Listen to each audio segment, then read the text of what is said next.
நீங்கள் dish washer வாங்க போகிறீங்களா? அப்போ கண்டிப்பாக இந்த பாயிண்ட்ஸ்லாம் வந்து தெரிஞ்சு வச்சுக்கோங்க. ஃபஸ்ட்டு விஷயம் வந்து பார்த்தீங்கன்னா, உங்கள் வீட்டு தண்ணியோட ஹார்ட்னஸ் லெவலை வந்து செக் பண்ணிக்கோங்க. வாட்டரோட ஹார்ட்னஸ் வந்து செக் பண்ணுறதுக்கு ஆன்லைன்லேயே வந்து டெஸ்ட் பண்ணுறதுக்கு கிட் அவைலபிளாக இருக்குது. அப்படி இல்லைனா நீங்கள் டிஷ் வாஷர் இன்ஸ்டால் பண்ண வரவங்க கிட்டே கேட்டிங்கன்னா கூட அவங்க டெஸ்ட் பண்ணி சொல்லுவாங்க. சப்போஸ் வாட்டரோட ஹார்ட்னஸ் அதிகமாக இருக்குதுன்னு சொன்னாங்கன்னா கண்டிப்பாக எக்ஸ்டர்னல் சாஃப்ட்வேர் இன்ஸ்டால் பண்ணுற மாதிரி இருக்கும். ஸோ இதை வந்து ஸ்கிப் பண்ணிட்டீங்க அப்படின்னா பாத்திரம் ஒழுங்காக வாஷ் ஆகாது. சில டிஷ் வாஷரில் வந்து பார்த்திங்கன்னா ஹார்ட்னஸ் அட்ஜஸ்ட் பண்ணுறதுக்குனே வந்து மேனுவலாக ஒரு செட்டிங் இருக்கும். நம்ம வீட்டு தண்ணியோட ஹார்ட்னஸ் பொறுத்து அந்த செட்டிங் வந்து சேஞ்ச் பண்ணுற மாதிரி இருக்கும். அது எப்படி சேஞ்ச் பண்ணலாம் அப்படின்றத நீங்கள் மேனுவல்லே செக் பண்ணிக்கலாம்.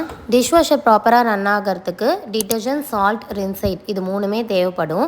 டிட்டர்ஜென்ட்டோட வேலை என்னன்னு பார்த்தீங்கன்னா, நம்ம கையில் பாத்திரம் வாஷ் பண்ணும்போது சோப் யூஸ் பண்ணுவோம் இல்லைங்களா, அந்த வேலையை தான் டிட்டர்ஜென்ட் வந்து ரீப்ளேஸ் பண்ணும். சால்ட்டோட வேலை வந்து பாத்திரத்தில் உப்புலாம் படியாமல் இருக்கிறதுக்கும், அதேமாதிரி ஹார்ட் வாட்டர் வந்து சாஃப்டன் பண்ணுறதுக்கும் யூஸ் ஆகுது. ரின்சைட் வந்து பாத்திரம் நல்லா பளபளப்பாக இருக்கிறதுக்கு வந்து யூஸ் ஆகுது. ஸோ இது 3மே நம்ம வாங்கி யூஸ் பண்ணால் தான் டிஷ் வாஷர் ப்ராப்பராக ரன் ஆகும். டிஷ் வாஷரில் இருக்க ஃபில்டரை வந்து பார்த்திங்கன்னா at least weekly once R twice வந்து க்ளீன் பண்ணிவிடுங்க. அப்போ தான் வந்து பேட் ஸ்மெல் வராமல் இருக்கும்.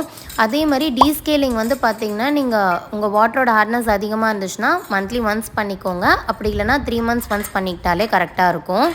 டிஷ் வாஷரில் பாத்திரத்தை மேலே லோட் பண்ணிட்டீங்க அப்படின்னா ஒழுங்காகவே க்ளீன் பண்ணாது.